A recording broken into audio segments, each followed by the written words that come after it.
Good day. Over the last few hours since my last video, President Putin continues his intense burst of public activity, even as we approach the end of the year. And of course, all of this is being done by President Putin very much with an eye to the election campaign, which is due to begin in March. He's, for example, published an address to security on a security agency Workers' Day, which is actually today. This commemorates the anniversary of the establishment by Vladimir Lenin and Felix Dzerzhinsky of the extraordinary commission to combat counter-revolution and sabotage, which was set up by the Bolshevik authorities, the Soviet authorities, shortly after the revolution, in order to consolidate their control of Russia in conditions of revolution and civil war.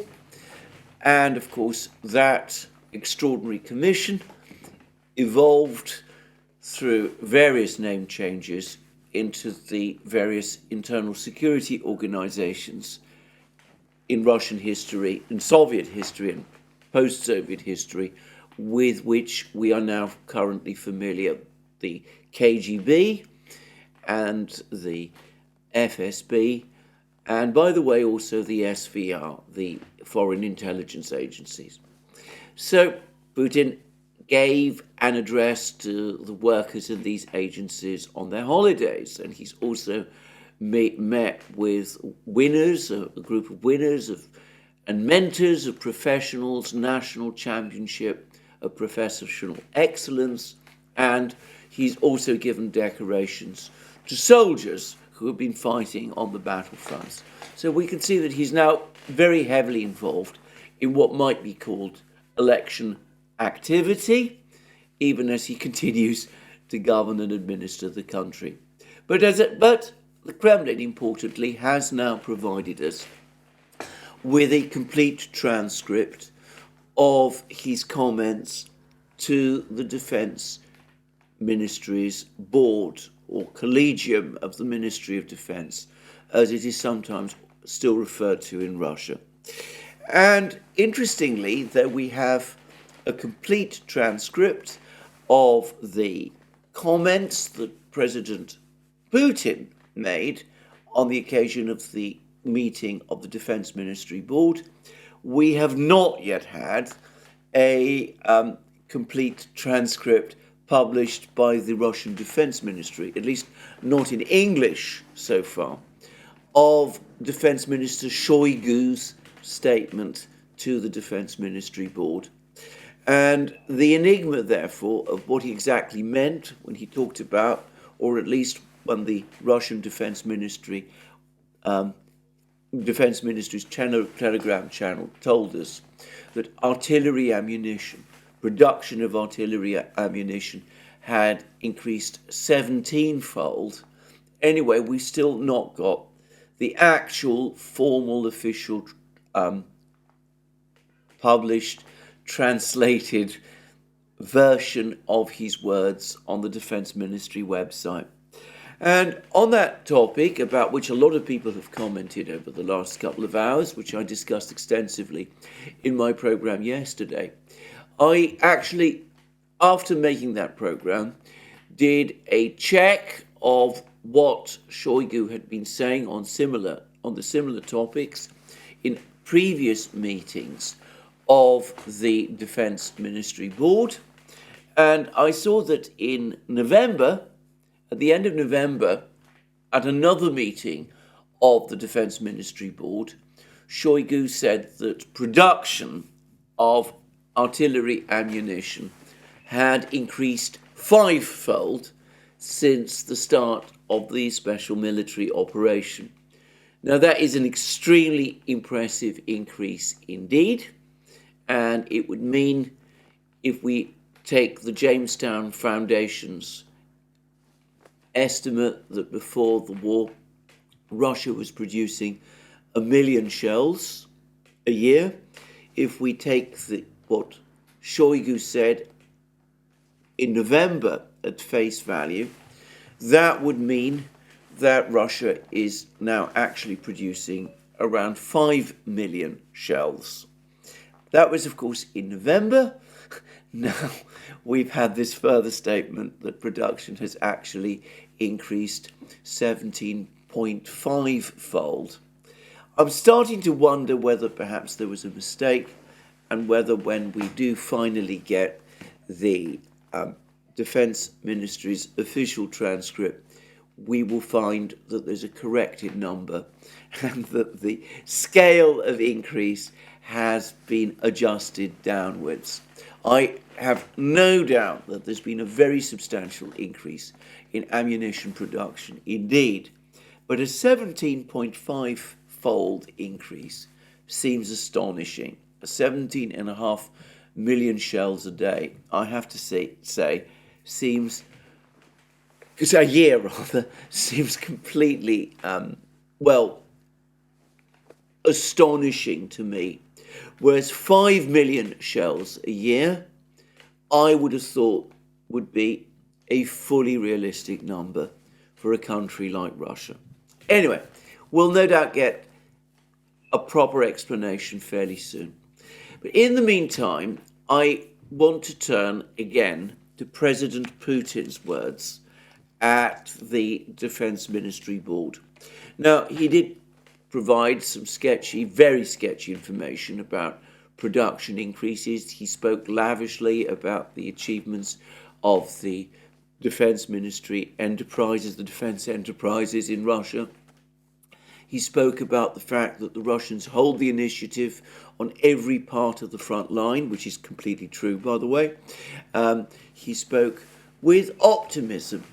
He also engaged in a very lengthy, rather bitter commentary about Russia's relations with the West, about its record of duplicity, and specifically the West's record of duplicity with respect to Ukraine. He said that the Russians had gone out of their way to build good relations with Ukraine after the Soviet Union had collapsed. They provided them for a long time with natural gas, as he said, almost for nothing, certainly at very low prices. He said that they supported the Ukrainian economy in all kinds of different ways, that they made a major effort to maintain good and friendly relations with Ukraine, and that they had no territorial claims on Ukraine at all. But Putin went on to say that, aided and abetted by some Ukrainian leaders and working on extreme nationalist groups within Ukraine, whose point of origin, Putin essentially said, was North America, Canada and the United States, where he said a lot of people who had participated in extreme nationalist groupings that had fought the Soviet Union alongside Germany in the Second World War, that they'd escaped to Canada and the United States. Anyway, working with all of these people, but also heavily funding political groups, media outlets, and that kind of thing. The West, nonetheless, steadily, year by year, managed to win over more and more people in Ukraine over to its side, giving Ukraine essentially false promises of economic prosperity and affluence if Ukraine were to align itself with the West. And Putin talked about how this was a major betrayal of Russia's own reach out to the West at the time of the end of the Cold War. He spoke bitterly once more about NATO's eastward expansion, made in violation of the promises given to the Soviet and Russian leaderships at the end of the Cold War. He also said that despite all this enormous Western effort to win over people in Ukraine, they were never fully successful, that people in the Russian regions continued to vote for parties that wanted good relations with Russia, and that the West absolutely committed to its project of eventually bringing Ukraine into NATO, therefore decided to support a coup to overthrow the constitutionally elected authorities and to resolve the question of Ukraine's realignment with the West once and for all. And he also spoke about his own frustration and disillusionment with Western leaders, how they would always come to him and give him promises that the West did not intend that Ukraine would join NATO anytime soon. And then he'd come back and say to them, well, what do you mean by that? What do you mean about soon? Do you mean not soon? Do you mean next year? Do you mean the year after that? He said to them that he said to them that in 10, 15 years' time, as far as Russia was concerned, NATO membership for Ukraine would still be unacceptable. But Western governments, Western officials never showed any willingness to basically respond to this. And he also spoke bitterly about the Minsk agreement, about how the Russians participated in the negotiations that led to the Minsk agreement in February 2015 in good faith, but the Western powers and the Ukrainians never did. And he mentions how Merkel and Hollande and Poroshenko have all but admitted, in the case of the first two, and emphatically admitted on the part of Poroshenko, that the Minsk agreements were simply a device to buy Ukraine time so that it could rearm and settle the situation in Donbass by force. And he said that the Russians, with extreme reluctance, were left ultimately with no choice but to intervene militarily in Ukraine with the start of the special military operation in the way that he has discussed many times in the past. So a lot of that in Putin's speech. Nothing there that has not been said by Putin to a certain extent or to a great extent before. The one thing that I would say, the difference for me, was the bitterness and anger of Putin's tone. The strong impression that he gives right through his speech that he was deceived by the Western leaders that he met, that all of these Western leaders that he met over many years were basically lying to him, and that he chose repeatedly, possibly against the advice of others, to take these lies at face value, to believe that the people who were speaking to him were speaking honestly and truthfully. And though he doesn't mention her, I can't help but think that a particular focus of grievance on Putin's part is Angela Merkel, with whom he had a very long relationship, political partnership almost. He used to send her gifts. He used to receive her with flowers. He accepted crates of beer that she was sending to him. He always, I think, assumed that he'd built a strong and stable relationship with her. And I think he is now deeply disillusioned with Merkel, that he's very self-critical at the way in which I think he feels that he was personally tricked by her. And frankly, I think that this has now severely affected his perspective on relations with the West. He also spoke, by the way, on that topic about the fact that the United States has successfully managed, whatever else happens over the course of this conflict, to destroy the relationship between Russia and Europe. He clearly doesn't expect that to revive at any point in the future. And he also said, very interestingly, that he didn't see any real political leadership in the West that you could have a constructive dialogue with. And he explained to some extent how this has been achieved.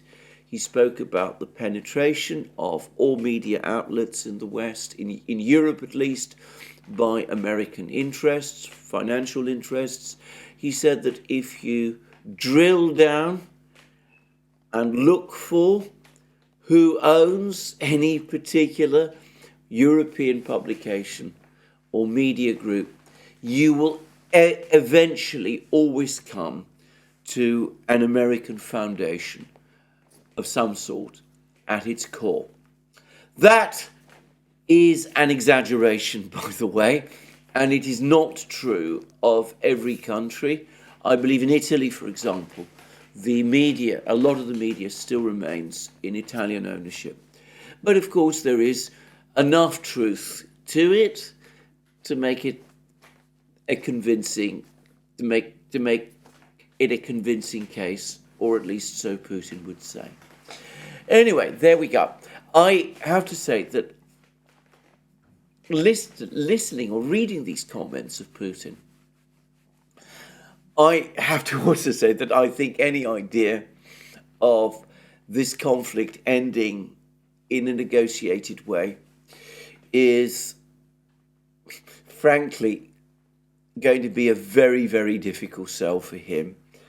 He's clearly so angry and so embittered at the way in which he feels that not just he, but the Russians generally have been treated, going all the way back to the end of the Cold War. He has such an overwhelmingly strong sense of grievance about this now, and not without cause, it must be said, that persuading him to begin a negotiation now, especially given that he is winning the war, is going to be an extremely difficult thing indeed. Anyway, that's what Putin had to say about all of these big matters. The part of Putin's speech to the Defense Ministry Board, which appears to be attracting the greatest amount of attention in the West at the moment, are certain comments he made which some people construe as a hint that at the end of the war, he's prepared to allow Romania, Hungary, and Poland to take possession of regions in Western Ukraine, which before the Second World War belonged to them. Now, I'm going to read what the Kremlin's website about these, what the Kremlin website's actual translation of these words. I'm going to actually read it, and I'm going to suggest that perhaps his words here are being somewhat overinterpreted. Here is what he said, and I'm taking this from the Kremlin's website. Here is what I would like to say in closing. Russia was the only guarantor of Ukraine's sovereignty and territorial integrity. I mentioned this earlier.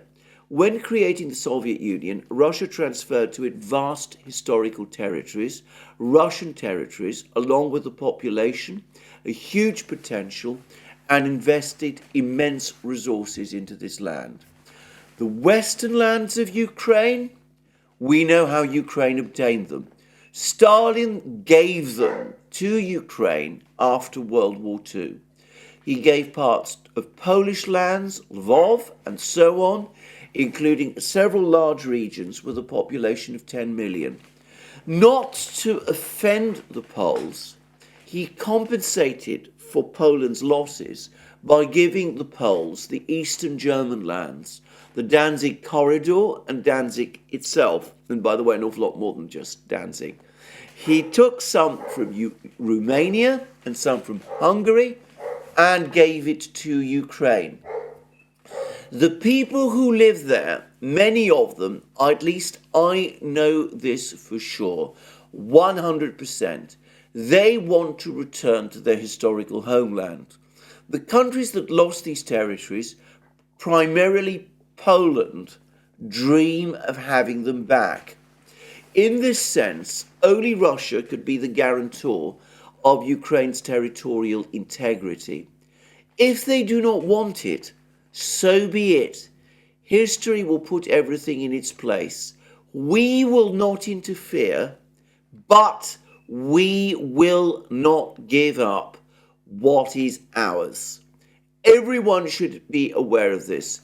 Those in Ukraine who are aggressive disposed towards Russia, and in Europe and in the United States. If they want to negotiate, let them do so. But we will do it only based on our interests. Now, it must be said, these words could be interpreted. One possible interpretation of these words is the one that the West, some people in the West are giving to them, some people in Russia as well, that Putin is telling the Poles and the Romanians and the Hungarians, well, look, Ukraine is going down. Why not take back those historic territories that you want, that were once yours? The people there, most of them or many of them, would actually be delighted to be returned to your control. And, let's partition Ukraine in effect between us. And it's, as I said, you can just about see that this is essentially what Putin is saying. But I have to say that this is not how I personally read these words. Putin spoke, as I said, about the long history of Russian-Ukrainian interaction before the 2014 crisis. And indeed, one could even go further, the 2022 crisis. And the point Putin made, and by the way, it's a point I have myself made in the past, before all of these multiple crises began. The point Putin made was that the only true guarantor of Ukraine's territorial integrity prior to the 2014 crisis was Russia. Ukraine was in possession of huge territories that were historically Russian.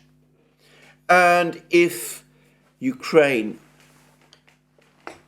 got drawn into a conflict with Russia, then at that point, obviously, Russia would no longer guarantee Ukraine's territorial integrity, and with the Russians no longer guaranteeing Ukraine's territorial integrity, that could potentially open the way in time for states to the west of Ukraine as well, Poland, Hungary, and Romania, to reclaim from Ukraine their historic territories. And he said that if the Ukrainians chose to go down that road, well, that was their decision. And in that case, if they want it that way, so be it. History will put everything in its place. The outcome might be exactly the one that people are talking about, that the Poles, the Romanians, and the Hungarians might decide at that point that this is the moment when they need to redress their historical grievances and reclaim what was once theirs. Note, however, that Putin is careful to remind the Poles that in return for the loss of their eastern territories, they acquired much richer territories to the west, which before World War II were German. Not just Danzig and the corridor, but of course places like Breslau and Stettin and places like that, which, well, to say it straightforwardly, in 1939 were German. And again, Putin is not giving out warnings here, but he's basically telling the Poles, or so it seems to me, look, if you decide to go down this path, it's up to you. I'm not recommending anything. It's nothing to do with me. We have no interests in Western Ukraine at all. We will hold on to what is ours, the Russian lands that have always been Russian, possibly the central Ukrainian lands, Kiev, Zhytomyr, Chernigov, all those, about which, by the way, he had almost nothing to say. Well, in fact, he had very little. He had nothing to say. But if you want to go into Western Ukraine, it's up to you. Quite a lot of the people there would probably be happy to see you come. But do remember that in that case, you might potentially be reopening the question of your Western borders, of your Western territories, which were once German. You lost territory as a result of Stalin's actions, but you gained other more valuable territory as a result of his actions also. What Stalin took, he also gave back. So that's, I think, what Putin was saying. Now, in making these observations, it's worth pointing out that, of course, from a Russian point of view, there might actually be an incentive for this to happen. I discussed in my recent programs how there's been, over the last couple of weeks and months, a steady hardening of the Russian position, how the Russians are now talking about Ukraine needing to capitulate completely to Russia's demands, that Russia is seeking, in effect, total victory in Ukraine. We've had statements to this effect from Volodin, the Speaker of the Duma, from Dmitry Polyansky, Russia's deputy ambassador at the United Nations. We've had hints to this effect from Lavrov and Shoigu, and hints to this effect from Putin himself. And I've also discussed in recent programs reports of the kind of ideas that have been circling within the Duma about the kind of very harsh terms that might be imposed upon Ukraine. But I've also floated what might happen on the part of the West, how the West might react to this. It's not impossible that, faced with a situation of this kind, a Ukrainian government in exile might be set up in some Western country, or perhaps more plausibly that whatever political entity established itself in Lvov, in Western Ukraine, declared itself to be and was recognized by Western governments as the legal and legitimate government of the entirety of Ukraine within its 1991 borders, including Donbass and Crimea. And I said that this would be a difficult situation for the Russians. It would mean that the Russians had their own Taiwan problem in Lvov. It would mean that relations between Russia and the European states, which recognize this government, might find themselves in a permanent deep freeze with little way forward to thaw it. Now, I also said, and I also believe, by the way, that if this is the price the Russians must pay for a resolution of the Ukrainian problem, they probably would pay it. It would make sense for them to pay it. Given the bitter feelings Putin expressed, one can see why he might be prepared to pay it personally. But the Russians might understandably decide, that the reality is that the relationship with the West over the last 30 years has been so disastrously unsuccessful.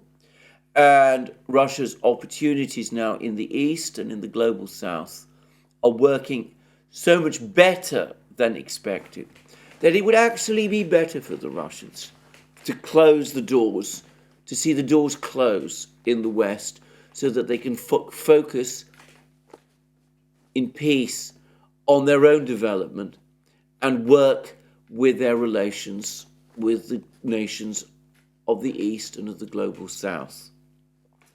But if, on the other hand, the Russians were to decide that having a Taiwan border problem on their western border, which created problems for them and for with the West indefinitely, might, in the long run, become an obstacle, then of course hiving off some of the European states, Poland, Romania, Hungary, making them in effect accomplices, if you like, or at least allies of Russia in terms of the division of Ukraine, well, that might also work to their advantage. Because, of course, in that case, though the governments of these three countries, Poland, Hungary, and Romania, would never recognize this exile government that I was talking about, and they would never recognize either, or at least they would never tolerate, obviously, the establishment of such a government in Lvov, which at that point would be Polish territory. In fact, this arrangement would split the West. Now, I'm not sure, and I have to say this again, that Putin is thinking that far ahead. I don't really get the sense of this from these words. We will only finally know, perhaps decades in the future, when the archives are published and the memoirs of those who participated are written and published as well, and when there's been proper academic investigation and historical discussion. These are intriguing words of Putin's, but I think that, as I said, they are being perhaps overinterpreted and overanalyzed at the moment, and at least for the time being, we need to wait and see how things turn out before rushing to any conclusions about partitions of Ukraine or of anything like that. In some ways, in my opinion, a more interesting interview, an even more interesting interview than Putin's speech, is the one given by Sergei Lavrov, in which he also talks about the situation with respect to Ukraine. In fact, the excerpts of his interview, which I have seen, are exclusively about this topic. And it's interesting to see, for example, what he has to say about Richard Haass and the team from the Council for Foreign Relations. And he says, this is Lavrov now, that he met with Richard Haass and the people from the Council for Foreign Relations when he was at the United Nations in April.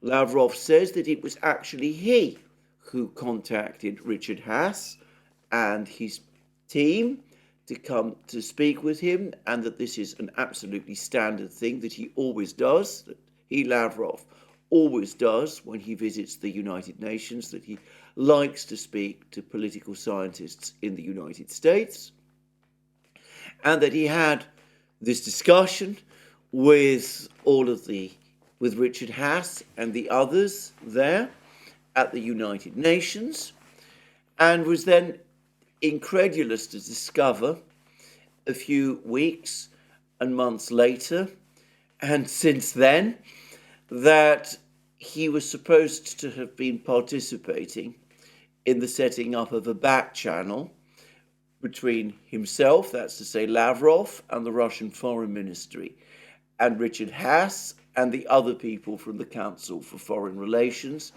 and that this was all being done supposedly with a green light from the Biden administration. And Lavrov said that as far as he was concerned, nothing like that has happened. There was an exchange of views, but no attempt to set up any kind of back channel or to begin talks or even pre-talks about an eventual settlement of the conflict in Ukraine. And Lavrov went on to say over the course of this interview that the Russians had analyzed all of these statements, all of these commentaries that had appeared in various places about the setting up of this back channel.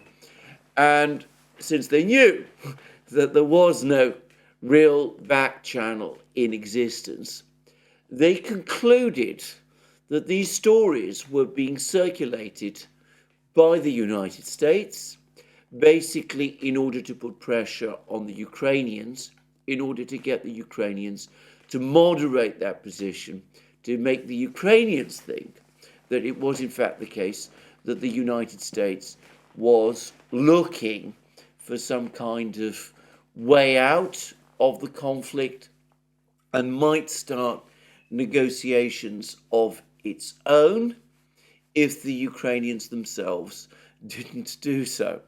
Well, that's a theory, I suppose. But anyway, that led Lavrov to say something further, which is that the Russians are aware of all of these discussions about a freeze of the conflict, about Korean and German variants, and that they are completely unacceptable, that they're not something that the Russians are in any mood to even consider, and would certainly not agree to. That as far as the Russians are concerned, these are simply further devices, like the Minsk Agreement of 2015, to buy for Ukraine time to achieve some kind of temporary ceasefire that would allow the West to rearm and re-equip Ukraine, to enable Ukraine to restart the war.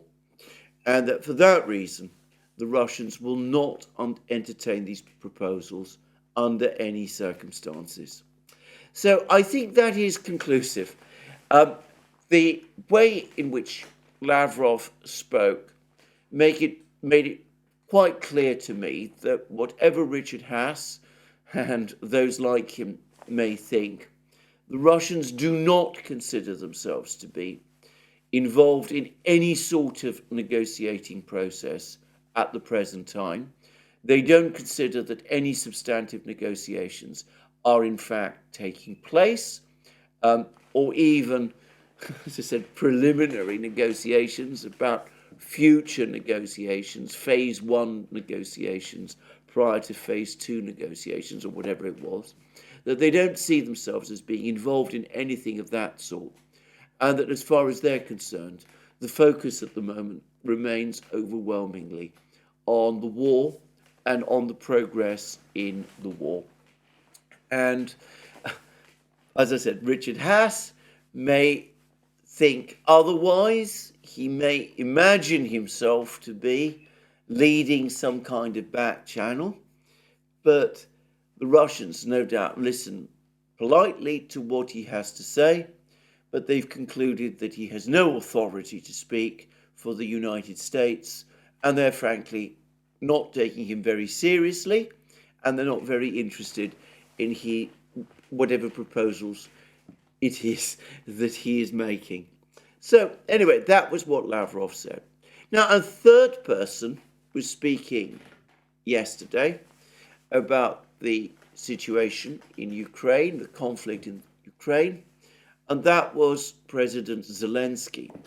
And Zelenskyy also had some interesting things to say. He too seemed to be rejecting any idea of negotiations. He denied that Ukraine is in the process of losing the war. But once again, he returned to the subject of mobilization. And he said that the Ukrainian military had told him that Ukraine needs 500,000 troops. It needs 500,000 fresh troops, including, and amongst those, 20,000, there needs to be recruitment of at least 20,000 men a month, simply to keep the existing formations up to strength. And if Ukraine wants to engage in future offensives, then it needs more than that. And apparently Ukraine does have plans to launch further offensives, though with what weapons, who knows. But anyway, that's why they've come forward and they've asked him for 500,000 men. And it was fairly clear that Zelenskyy himself is far from happy with this demand. And from what I could tell, it all but is a demand. He has essentially been forced to concede it, but he is still hesitating to sign it off. And there's no doubt still discussions, as he said, about some technical issues. So over the next few days or weeks, we will probably finally see this announcement that Ukraine does indeed intend to call up 500,000 men, and by the way also women, because the new conscription law has apparently been amended to make it easier to enlist women. I've already made known my own deep unhappiness about this, profound unhappiness about this. Shoigu, the Russian defense minister, says that in the fighting up to now, 383,000 Ukrainian troops have been either killed or wounded. The 500,000 that have been called up seem to be tallied to make up for those losses. Shoigu said that 159,000 of these Ukrainian troops, of the 383,000, had been killed or wounded over the course of the summer offensive.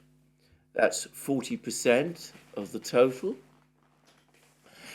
The call-up, in other words, is intended to compensate Ukraine for these terrible losses which Ukraine has suffered.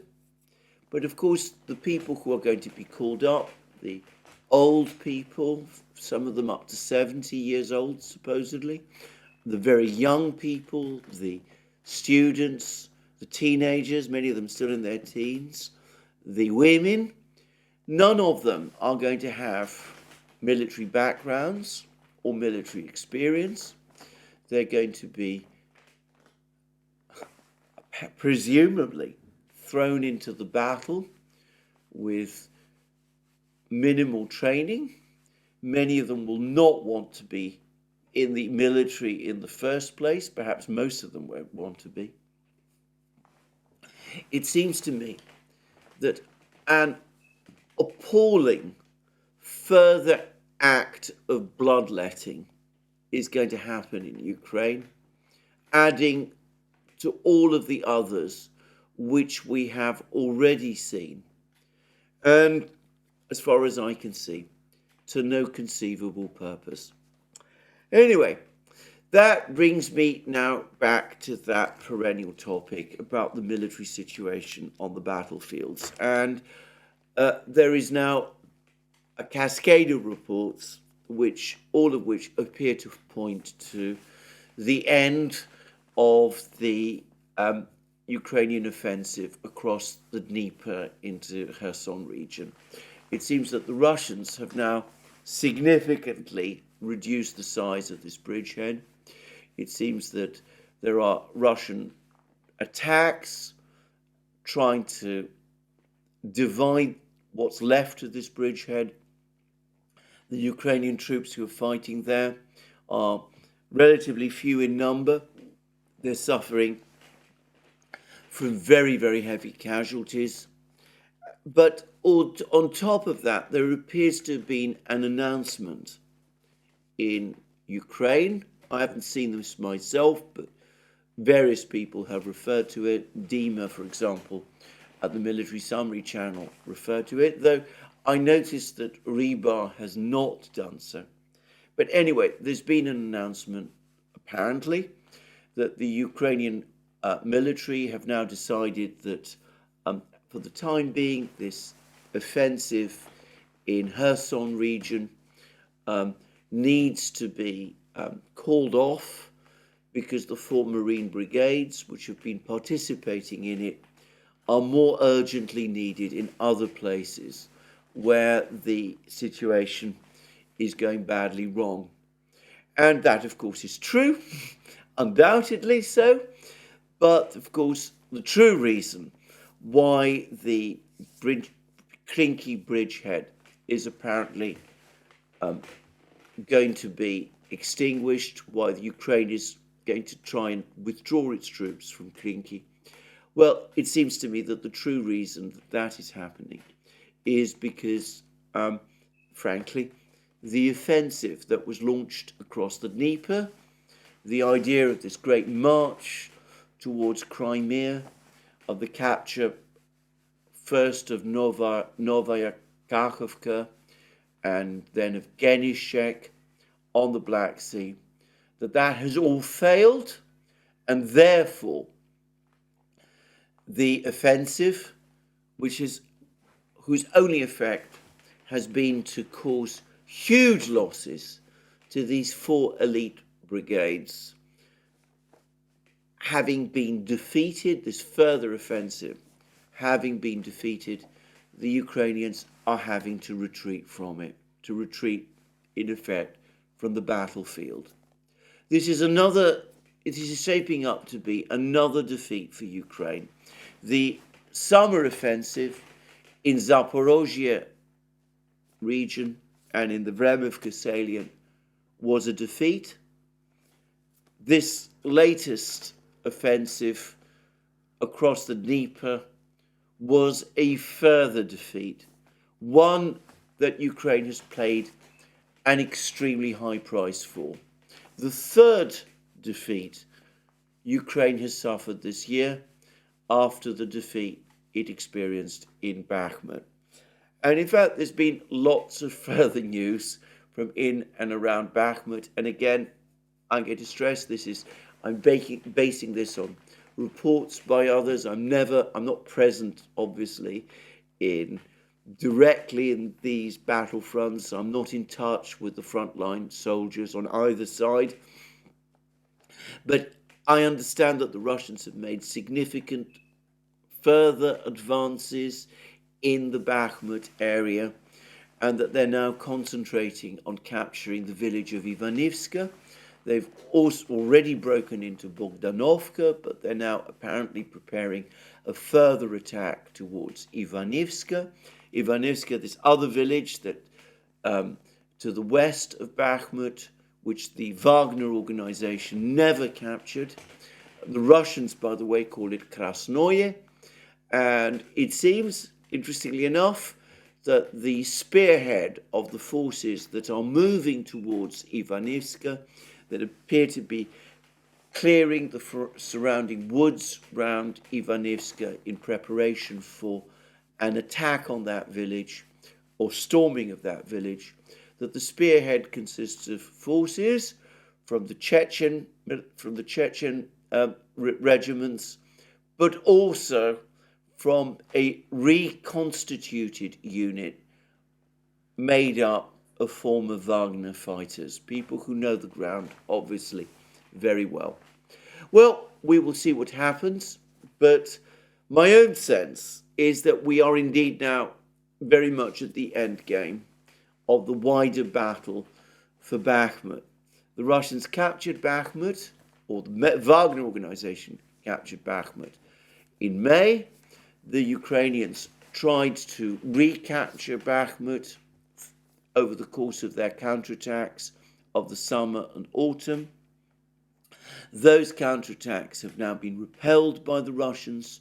The Russians, for their part, are going on to the offensive. It looks like they are aiming to capture Chasov Yar, and once they do capture Chasov Yar, Bogdanovka and Ivanivska being in their way, but once those two villages are captured and secured, they will move on to Chasov Yar. Once Chasov Yar is captured, the entire situation will have stabilized. Bakhmut will be securely under Russian control, and the Russians will be able to exploit their control of Bakhmut to advance in further directions towards Siversk in the north, towards Konstantinovka to the west, potentially on to Kramatorsk, and of course once Kramatorsk is taken, maybe on forward westwards towards the Dnieper as well. So anyway, that battle, it seems to me, is now entering its final stages. There doesn't seem to be anything that Ukraine can do to repel the attacks in this direction. And General Syrsky, who is the overall Ukrainian commander, is now increasingly talking about a difficult situation for the Ukrainian military on the northern front lines, in Bakhmut, around Liman, in Kupiansk, in all of these places. But we can see that the situation in Bakhmut itself is becoming, for Ukraine, for the Ukrainians, increasingly critical. And as the Russians clear up Krynky and continue, by the way, to make advances in Zaporozhye region, retaking territory that they ceded to Ukraine in the Rabotino-Verbovoye area during the summer. The fighting in Avdiivka continues, and here, by the way, I should say that it's particularly difficult to get a proper sense of what is happening because there is this enormous discrepancy in reports. So Ukrainian reports suggest that the Ukrainians are holding on successfully in Stepovoye and elsewhere in Avdiivka. Russian reports, by contrast, suggest that the Russians are actually making significant progress within Avdiivka itself. They've cleared up the industrial area, they're capturing more territory around it, they're closing in on the perimeter, they're capturing other places, further to the west.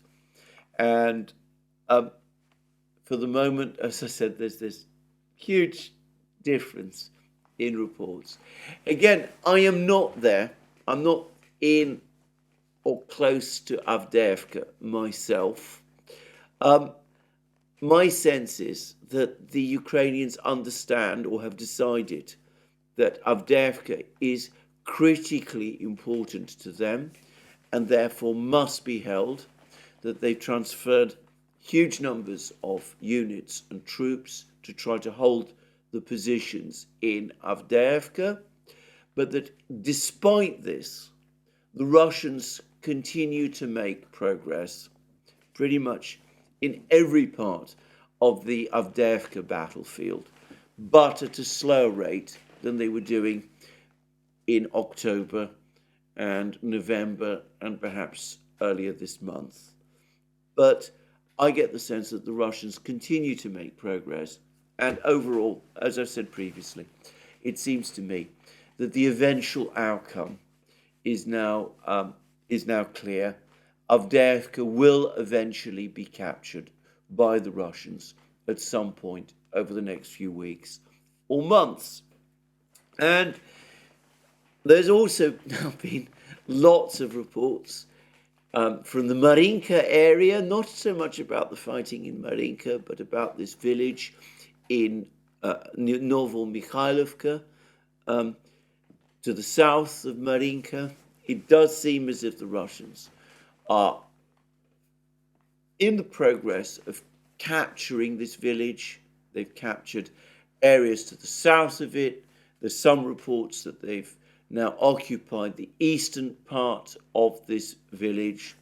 And some of the reports that I'm seeing finally confirm that the importance of this village, control of this village for the Russians, is that it enables the Russians to put pressure on the Ukrainian grouping in Vuhledar further south, and that this is what this battle for Novo-Mikhailovka actually is all about. Anyway, that's a brief summary of the military situation. As I was making this program, there were reports that Russian strategic bombers, Tupolev 95 bombers, and MiG-31 fighter bombers are in the air. It could be that there will be another big cruise missile strike over the next few hours. If so, I will discuss it tomorrow. Despite what Zelenskyy is saying, it is clear now, and I think widely understood across the West, that Ukraine is losing the war. 500,000 men called up is not going to make any significant difference to the outcome of the war. The Russians are not interested in freezing the war. Lavrov has said that clearly, and Putin, it seems to me, is making it crystal clear that the Russians will settle for nothing less than control of all Russian-speaking areas, including the Black Sea coast, including Odessa, and that they are determined that no part of Ukraine, if there is going to be a state of Ukraine, no part of that state will enter NATO. Whether the Russians really are considering partition ideas with Poland, Hungary and Romania over Ukrainian territory, that I think is somewhat more problematic. We will have to wait and see. The one thing from a Ukrainian point of view, which I would say about Putin's comments, is that bitter though Putin was about the way in which the war was brought about and about the way in which he was treated by the West, including by Western leaders, I noticed that he did not repeat some of the language about Ukrainian capitulation and surrender that we've seen from other Russian officials, from people like Vyacheslav Volodin and Dmitry Polyansky. So perhaps Putin himself is still prepared to talk about some things, either with Ukraine or with the West, though it's quite clear that there is now a colossal deficit of trust. It could be that Putin's own intentions with respect to Ukraine, which remain enigmatic as always, are less ambitious than some Russian officials have been hinting at. But as to that, we will have to wait and see.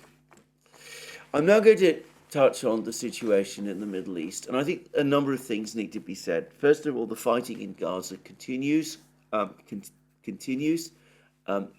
as before. There continues to be an Israeli military operation in Gaza, and civilian losses in Gaza have been appalling. One can take issue, if one chooses, with the figures published by the Gaza Ministry of Health, even though I believe that they are confirmed by the UN. But if you want to argue with those figures, you're free to do so. But I don't think anybody doubts that there has been very, very heavy civilian loss of life. The political damage remains huge, both for Israel and for the United States.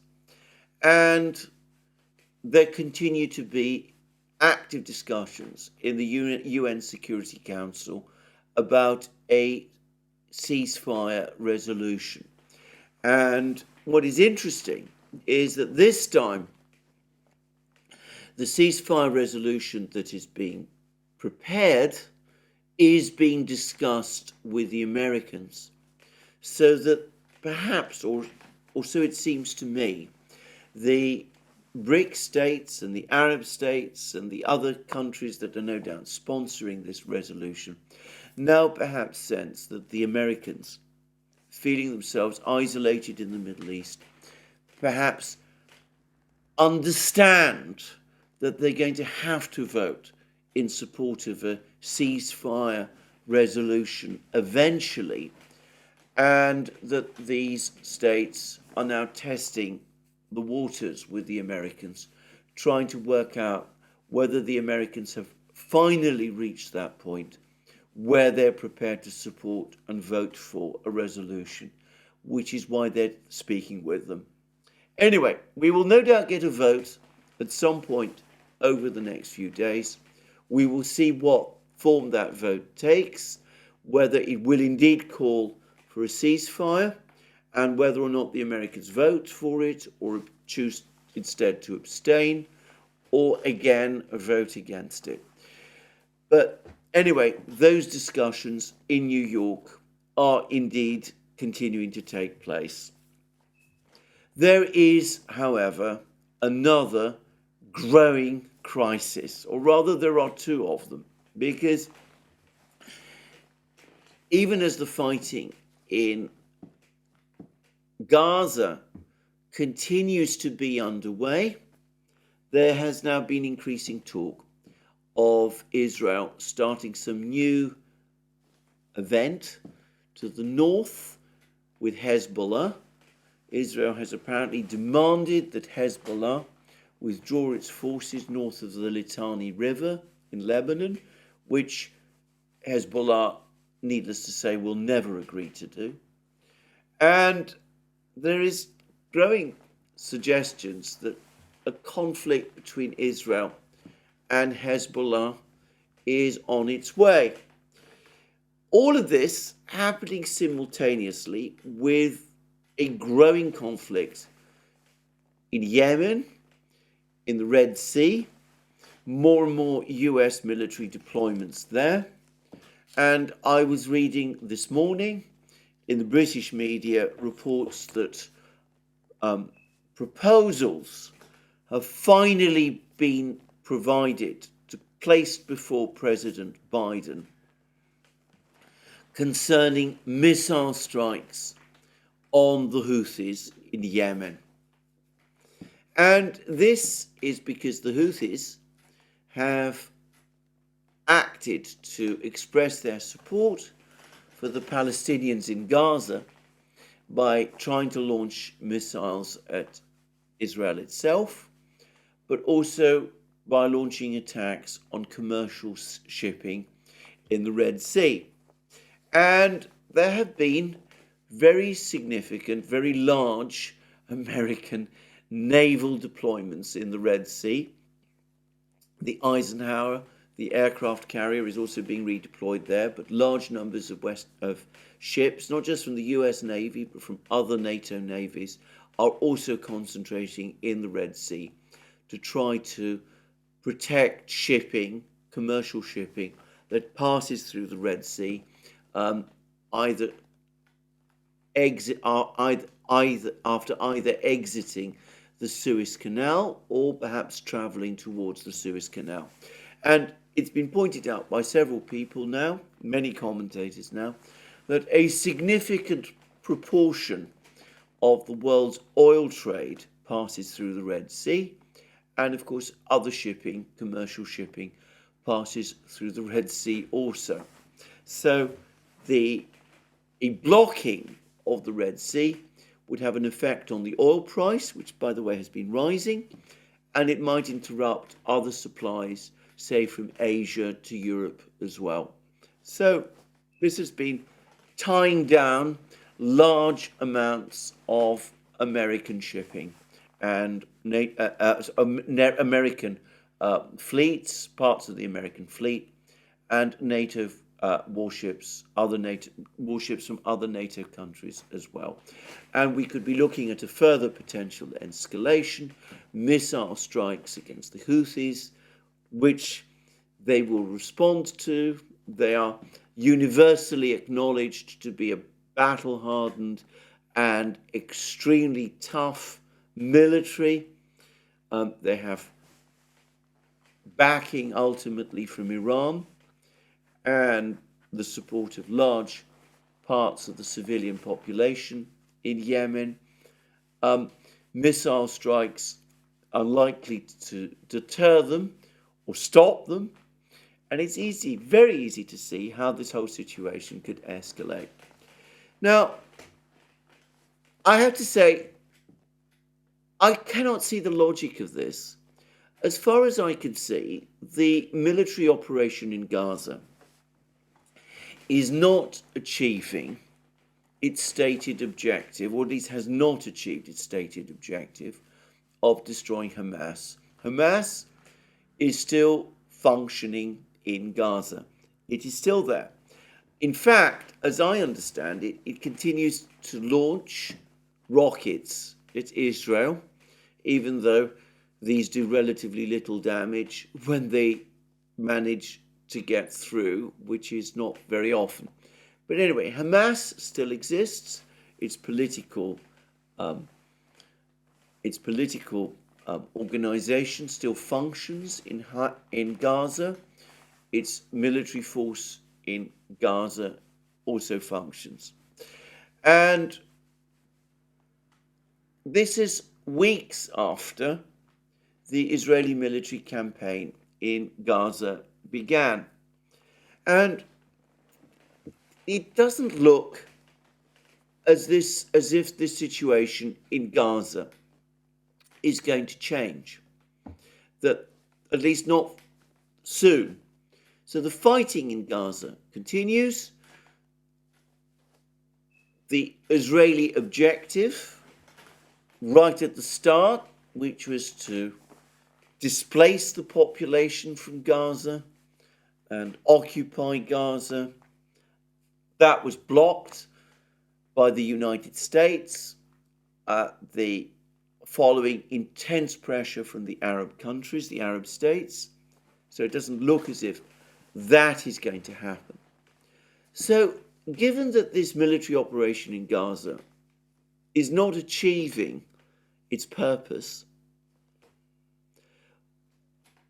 what sense does it make to expand further, to start conflicts with Hezbollah and a naval war in the Red Sea against the Houthis?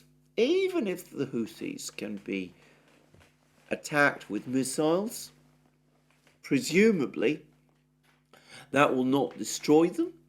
They can still launch their own rockets of some kind towards the shipping in the Red Sea. You can't keep warships in the Red Sea indefinitely, tying down a large part of the NATO fleets in the Red Sea. It doesn't make strategic or military or financial sense. And I don't think anybody realistically thinks that it's a good idea for the US to send ground troops into Yemen to fight the Houthis. The Saudis fought a very long war in Yemen, and it didn't go well for them. This is a hard, mountainous country. The people are very tough. They're very good fighters. It would be Afghanistan all over again, except worse. So surely, given that this is a bad idea, getting involved into a prolonged conflict with the Houthis, and one which could cause huge amount of disruption of the situation in the Red Sea, and given that attacking Hezbollah in Lebanon, which is another incredibly tough and well-organized organization with very strong fighters who were able to fight the Israelis to a standstill in 2006, and who have only grown more powerful since then, well, that doesn't seem like a good idea either. Why? Why are these extremely bad scenarios being contemplated at a time when the fighting in Gaza continues to be unresolved and arguably isn't going well? Surely this is compounding the problems in the Middle East, not resolving them. I can't help but think that it is precisely because the conflict in Gaza isn't going well that some people in Israel perhaps are saying to themselves, well, let's in that case achieve some other success by going after Hezbollah. And the United States is also being dragged along into a conflict in the Red Sea. But surely, rather than see this expansion of the war, which the United States says it doesn't want, and all of the disruptions to the world economy that might flow from that, surely the right thing to do would be to try to reduce the tensions in the Middle East. Try to persuade the Houthis. The Iranians might be leaned on to speak to them about this. Try to persuade the Houthis to ease up on the attacks on the merchant shipping in the Red Sea. Try to avoid a battle between Israel and Hezbollah. All of which, of course, can only happen if there is a ceasefire in Gaza. And this is what brings me back to the discussions which are taking place in the United Nations, in the Security Council. It seems to me that if these bad outcomes, a battle with Hezbollah in Lebanon, a battle with the Houthis in the Red Sea and in Yemen, pinning down American forces, escalating the war, threatening further instability in the Middle East, leading to a potential increase in oil prices in advance of the American election, creating many more problems altogether. If all of that is to be avoided, it is very much in US interests to support whatever ceasefire resolution is now being presented to the Security Council. The United States, more than any other of the great powers, has influence here to bring this situation under control. It no doubt will find it very difficult to rein in the Israeli government, which has political problems of its own and which seems to be at the moment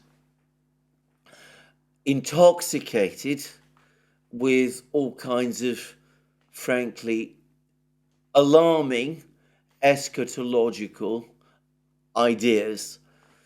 But the United States does not share Israel's interests here.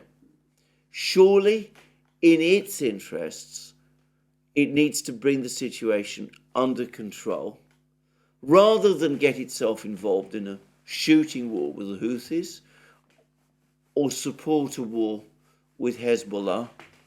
It ought to be taking steps now, urgent steps, to get that UN Security Council resolution calling for a ceasefire in Gaza passed. If there is such a ceasefire resolution, well, obviously it'll be a challenge to get the Israelis to comply with it, but if that eventually happens, then the Houthis have less reason to attack merchant shipping in the Red Sea or to launch missiles towards Israel, and hopefully a conflict between Israel and Hezbollah can be avoided. And I would have thought that was very much in American interests. It would also, by the way, and in parenthesis, open up the way for a proper investigation of what happened on the 7th of October. The Israelis can then present their case, and in that case also action, perhaps legal action, can be taken against those Hamas officials and commanders who may have committed war crimes over the course of what happened on that day. Anyway, that seems to be obvious. Whether the Biden administration understands this, I am not sure. I get the sense that some people do. Perhaps Secretary Blinken understands it. But it is very alarming indeed, a matter of very serious concern, that the president himself apparently is now considering missile strikes against the Houthis. This is exactly the wrong thing, the opposite of what it seems to me he should be doing now. I can't help but think that the president once again is allowing his own visceral feelings to control his actions, and probably he is also immersed in the American political conflict, which has just become considerably more complicated with this, I think, astonishing decision by the Supreme Court in Colorado to prohibit President Trump for standing for election to the presidency there. But anyway, I'm not going to discuss that in this program, by the way. But what I want to repeat again is that the United States needs finally to put aside these ideas that military action in the Middle East is the way forward. Military action either by itself or by Israel. The military action that we're seeing in Gaza by Israel has, so far, all it has achieved is to worsen the political situation of both Israel and the United States. The US needs to put all that aside, and it needs to start doing sensible diplomatic things to bring the situation under control. The priority now is not missile strikes against the Houthis. This is a terrible idea. The priority now is to agree on a resolution, a ceasefire resolution in the Security Council, get it supported unanimously, and then get the Israelis to accept it. If that can happen, then the crisis can perhaps be brought under control. There'll be many, many unresolved problems. A lot of damage has been done as a result of the mistakes which were made directly after the events of 7th October, mistakes made in Washington and in Jerusalem. But we can deal with sorting all of that out later. The United States does not need a wider war, nor does the world economy, nor does President Biden, I would have thought in his own interests, who's seeking re-election. So let him support the ceasefire resolution instead, and let us have at least a chance to find a diplomatic way out of this crisis. Well, I don't actually have any confidence that any of this is going to happen. I suspect that we will get these missile strikes and we will see an expansion of the war. I say that with a very heavy heart. But once again, I make this point not so much in the expectation that this is what people will do, agree to a ceasefire. It is to point out once more that when the violent course is taken and results in the entirely predictable consequences, negative consequences, I don't want people to come and tell me that there was no choice, because, of course, there was. Well, with that, I end my program today. Tomorrow, I'll be talking more about probably a bit more about the political situation in the United States and how this impacts on all of these various conflicts. Well, that's me for today. More from me soon. Let me remind you again, you can find all our programs on our various platforms, Locals, Rumble and X. You can also support our work via Patreon and Subscribestar. Links under this video. Please remember to check out our shop. Get yourself the amazing things that you will find there. Our magic mugs, our hats, our hoodies, our t-shirts, our sweatshirts, and all those great things. And last but not least, if you've liked this video, please remember to tick the like button and to check your subscription to this channel. That's me for today. More from me soon. Have a very good day.